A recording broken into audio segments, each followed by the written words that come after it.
بیا یادی کنیم از پرپر شدن آن غنچه ها.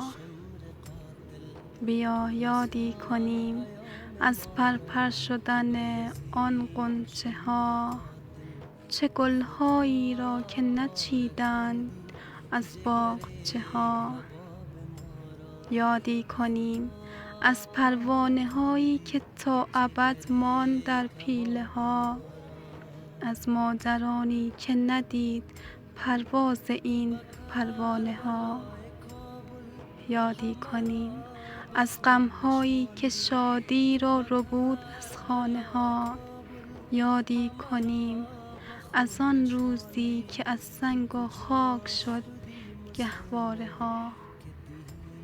حساب ما را تو کجا شدی مسلمان که دهی حساب ما